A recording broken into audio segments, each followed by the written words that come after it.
দাদা কি কিছু হয়েছে নাকি? না না ছাড়ুন। এ বাবা, মানে কিছু কেউ কিছু বললো নাকি? না ছেড়ে দেন, কিছু হয়নি।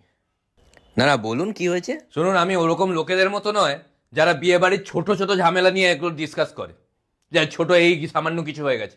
আমি ছোট ছোট জিনিস নিয়ে মাইন্ড করি না, আর অত ছোট লোক আমি নয়। আচ্ছা আচ্ছা। তো শুনুন কি হয়েছে। আরে, আমরা পাঁচজন ওখানে বসেছিলাম, পাঁচজন ছিলাম। তো বরের যে বাবা, মানে ওর সঙ্গে আমার সম্পর্ক বলতেও লজ্জা লাগছে, ও এসে বাকি চারজনকে জিজ্ঞেস করলো যে আপনি কেমন আছেন। আপনাকে জিজ্ঞেস করেনি? না, আমাকে জিজ্ঞেস করলো আপনি ভালো আছেন তো। তো এটাতে কি আছে? তো ওদেরকে জিজ্ঞেস করলো আপনি কেমন আছেন, আমাকে জিজ্ঞেস করলো আপনি ভালো আছেন তো। এই পার্সিয়ালিটি কেন? এত বাজে ব্যবহার ওদের। আমি ঢুকলাম, আমাকে বলছে আসুন আসুন, চেয়ার ফাঁকা আছে বসুন, কে বলবে। আমি যখন মানে পরশুদিন বরযাত্রী যাওয়ার সময় আমি বলছি যে আমি বাসে যেতে পারবো না, আমার একটু প্রবলেম হয়, আমি কারে যাব।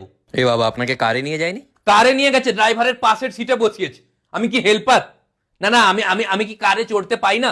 তারপরে ওখানে যাওয়ার পর, খাওয়ার পরে সবার সামনে সবাই আছে, আমাকে কি জিজ্ঞেস করছে জানো? দাদা সিগারেট খাবে?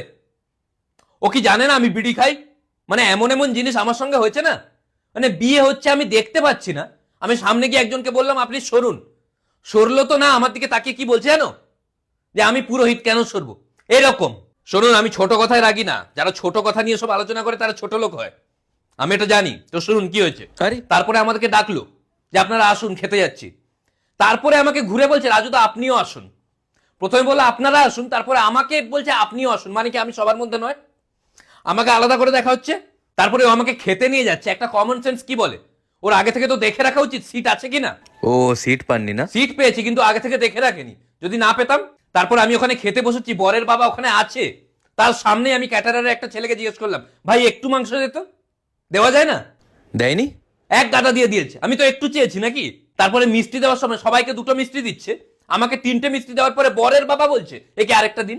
তো ওটা ভালো তো। ভালো তো, আমার সুগার আছে, ও ভালো করে জানে আমাকে মেরে ফেলার একটা পরিকল্পনা। আপনারা কি ভেবেছেন আমি এই বিয়ে বাড়িতে আসার জন্য প্রচন্ড আগ্রহী ছিলাম? ওরা রিকোয়েস্ট করলো হাত জোড়ো করে যে আপনি না এলেও হবে, এলেও একা আসবেন, ফ্যামিলির কাউকে আনার দরকার নেই। তখন আমি ফ্যামিলির সবাইকে নিয়ে এলাম ওদের রিকোয়েস্টে। তাও তো ছোট ছোট কথা ধরছি না, বললে মাথা খারাপ হয়ে যাবে আপনার। আইসক্রিম ঠান্ডা ছিল,